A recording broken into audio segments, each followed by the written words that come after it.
Alors,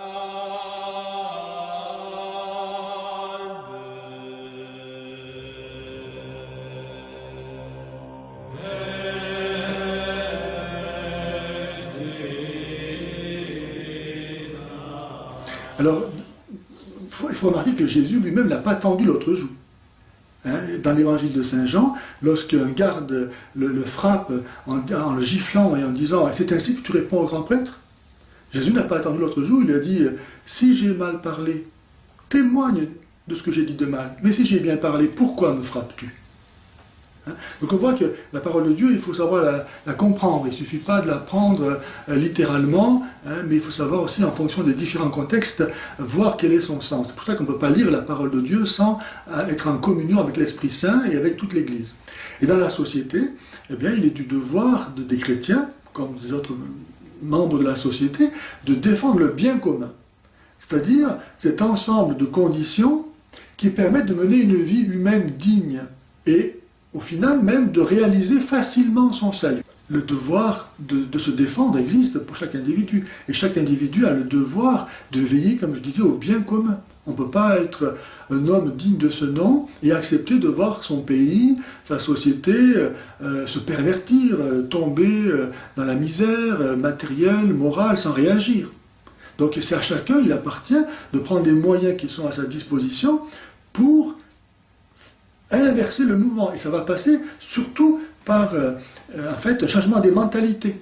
Et donc c'est par une action sur la culture. Il faut que, comme les premiers chrétiens dans l'Empire romain, que par le témoignage de la vie des chrétiens, les gens se rendent compte de ce qui ne va pas dans leur vie pour qu'eux-mêmes puissent la changer. Parce que ça ne sert à rien d'imposer, comme malheureusement c'est trop souvent le cas par la politique qui est mise en œuvre, des structures, des moyens extérieurs. Si les gens continuent dans leur cœur, dans leur volonté propre de désirer le mal, ça ne servira à rien.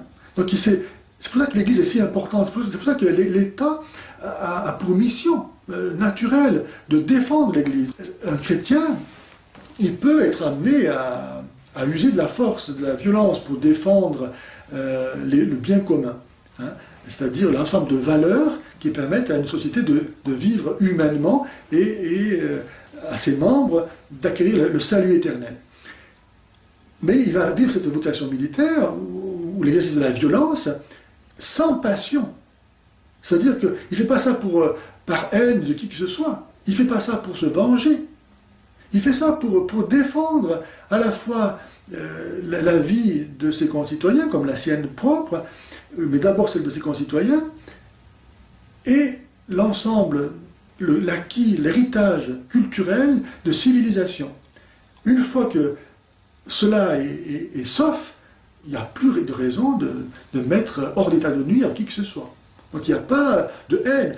Par exemple, dans le Coran, vous savez qu'il y a la sourate 60, verset 4, Abraham, qui est un des modèles par excellence des musulmans, parce que c'est le premier soumis dans la mythologie musulmane, eh bien il dit à son père et à travers son père à toute sa tribu, sa famille, il dit « Entre nous et vous, c'est l'inimitié et la haine à jamais, jusqu'à ce que vous croyiez en Allah seul. » Donc cette phrase est vraiment le prototype de la pensée de l'idéal musulman. C'est la haine de tout ce qui n'est pas musulman. Nous ne pouvons pas, nous chrétiens, accepter une telle idéologie. Et le malheur dans notre société aujourd'hui, c'est que l'islam, nous le considérons comme une religion, à l'image, à l'identique de la religion catholique, qui est la seule vraie religion. Donc, on met sur le même pied, sous couvert d'une apparence, ce qui en fait est complètement opposé. Alors que Jésus dit « aimez vos ennemis », l'islam dit « haïssez tous ceux qui ne sont pas musulmans ». Et notre société aujourd'hui accepte de ne voir aucune différence. Le but du christianisme, c'est d'amener les âmes au ciel. Jésus dit « mon royaume n'est pas de ce monde ». Donc on voit bien que le christianisme, l'Église, n'est pas un système concurrentiel à la vie politique, quelle qu'elle soit, mais qu'elle est de notre ordre. Et c'est parce qu'elle est de notre ordre qu'elle peut avoir, dans tous les ordres humains, sa place. Parce qu'elle n'est pas en concurrence, elle est de notre ordre, justement. Elle est surnaturelle. Les amoureux du Christ, qui veulent que le Christ règne, qui veulent résister à l'islamisation, à un tas de systèmes déshumanisants. Il faut bien qu'ils sachent qu'ils ne peuvent pas utiliser les mêmes armes que leurs adversaires. C'est très exigeant. C'est pas pour rien que Jésus dit « Je vous envoie comme des brebis au milieu des loups ». Moi, je ne suis pas un politicien, je suis un prêtre, donc ma mission, c'est, comme je le disais tout à l'heure, de révéler, de donner l'enseignement du Christ, à partir duquel, je crois, les hommes peuvent trouver le bonheur pour lequel ils sont créés. Donc ça, moi, je suis compétent pour ça. Maintenant, pour parler au nom de la France, il faut s'adresser à ceux qui ont cette responsabilité. Lorsque je vois des évêques qui vont poser la première pierre des mosquées, je me dis, c'est pas le travail de l'Église, ça. On ne peut pas prêcher le Christ comme étant le seul sauveur si en même temps on met la main à la pâte pour édifier un temple dans lequel tous les jours la Trinité est blasphémée, la divinité de Jésus-Christ, sa mort et sa résurrection sont niées, les chrétiens sont traités d'égarés. On ne peut pas être à la fois pour et contre. Donc on brouille les repères. Il faudrait que l'Église soit capable d'être comme le Christ, c'est-à-dire intransigeante par rapport à la vérité, qui n'est pas avec moi et contre moi. Il n'est pas question de faire des compromissions pour essayer de sauver quoi, hein. Et je crois que ce qui manque, c'est ça, c'est-à-dire cette assurance.